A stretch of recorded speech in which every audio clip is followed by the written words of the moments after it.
Dieu choisit-il notre conjoint? Chers frères et sœurs en Christ, bienvenue dans ce nouveau podcast. Le titre de ce podcast est « Dieu choisit-il notre conjoint ?» Aujourd'hui, plongeons profondément dans la parole de Dieu pour explorer et comprendre le rôle de Dieu dans le choix du conjoint. La question du rôle de Dieu dans le choix d'une épouse est une préoccupation importante pour beaucoup d'entre nous. En explorant les Saintes Écritures, nous pouvons discerner un schéma fascinant qui éclaire ce sujet crucial.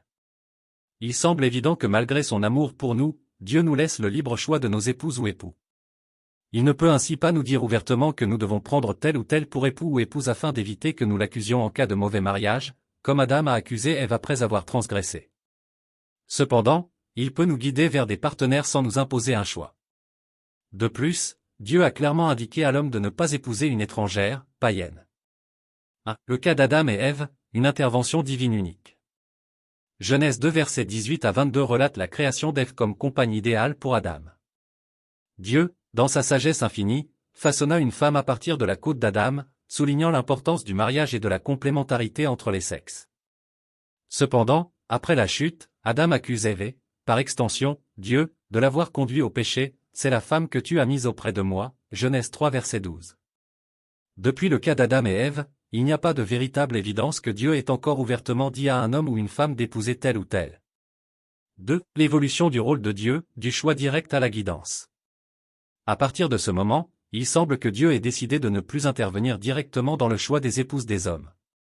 Il accorde à l'homme le libre arbitre et la responsabilité de choisir sa partenaire de vie.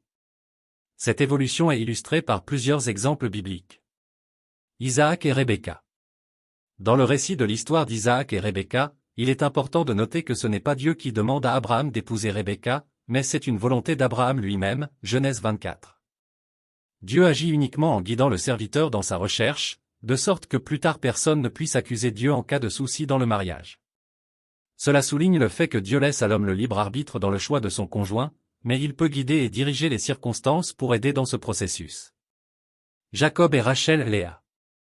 Dans l'histoire de Jacob, nous voyons qu'il tombe amoureux de Rachel, mais il est contraint d'épouser d'abord Léa, sa sœur aînée, Genèse 29.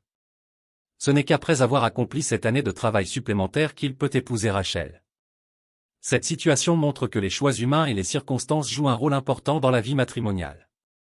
L'homme doit parfois se battre pour obtenir les faveurs de sa future femme, et cela démontre également que Dieu laisse à l'homme la liberté de ses choix, tout en intervenant dans les événements de manière subtile. Samson et Dalila. L'histoire de Samson et Dalila, Juge 16, met en garde contre les dangers de nos passions. Même lorsque nous portons une mission divine, Dieu nous laisse le libre arbitre dans le choix de nos conjoints. Même s'il nous avertit des femmes étrangères, païennes, il n'interfère pas dans nos choix, mais nous donne la liberté de choisir nos voies. Salomon et ses épouses étrangères. Salomon, malgré sa sagesse, a épousé de nombreuses femmes étrangères qui l'ont éloigné de Dieu, 1 Roi 11. Ce choix lui a attiré de graves conséquences et souligne l'importance de choisir une partenaire qui partage sa foi et ses valeurs.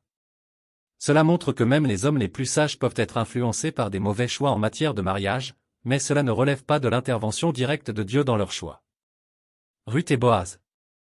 L'histoire de Ruth et Boaz, Ruth 1 verset 4, est une illustration que Dieu peut utiliser des choix humains pour accomplir une destinée. Ruth, une veuve moabite, trouve grâce aux yeux de Boaz, un parent de son défunt mari. Bien que Dieu n'ait pas orchestré directement leur mariage, il a guidé les circonstances pour que Ruth trouve grâce aux yeux de Boaz, et leur union a finalement été bénie par Dieu. David et Abigail. Dans l'histoire de David et Abigail, 1 Samuel 25, nous voyons un autre exemple de la liberté humaine dans le choix d'une épouse. Alors que David se trouvait dans une situation tendue avec Nabal, un homme insensé, Abigail, l'épouse de Nabal, intervint avec sagesse et générosité. Plus tard, après la mort de Nabal, David épousa Abigail. Cette union n'était pas orchestrée directement par Dieu, mais résultait des circonstances et des choix humains, démontrant que Dieu peut œuvrer à travers les décisions des hommes. 3. Principe biblique pour le choix d'une épouse. Si Dieu ne choisit plus directement l'épouse d'un homme, il n'en demeure pas moins un guide et un conseiller précieux dans ce processus crucial. La Bible offre des principes fondamentaux pour discerner la volonté de Dieu dans le choix d'un conjoint. La crainte de Dieu, rechercher une partenaire qui a une relation sincère avec Dieu et qui s'efforce de vivre selon ses commandements. La compatibilité spirituelle, partager la même foi, les mêmes valeurs et les mêmes aspirations spirituelles est crucial pour un mariage épanoui. L'amour et le respect mutuel, l'amour authentique et le respect mutuel sont les piliers d'une relation durable et bénie. La sagesse et le discernement, prendre le temps de se connaître, de discerner les intentions et les motivations de l'autre, et de rechercher des conseils auprès de personnes sages et expérimentées. La prière constante, la prière est un moyen puissant pour chercher la volonté de Dieu dans le choix du conjoint. Il est essentiel de maintenir une communication constante avec Dieu tout au long du processus. 4. Conclusion. En conclusion, Dieu ne choisit plus directement l'épouse d'un homme. Il accorde à l'homme le libre arbitre et la responsabilité de choisir sa partenaire de vie. Cependant, il n'abandonne pas ses enfants dans ce processus crucial. La Bible offre des principes et des exemples à suivre pour discerner la volonté de Dieu et trouver un conjoint compatible.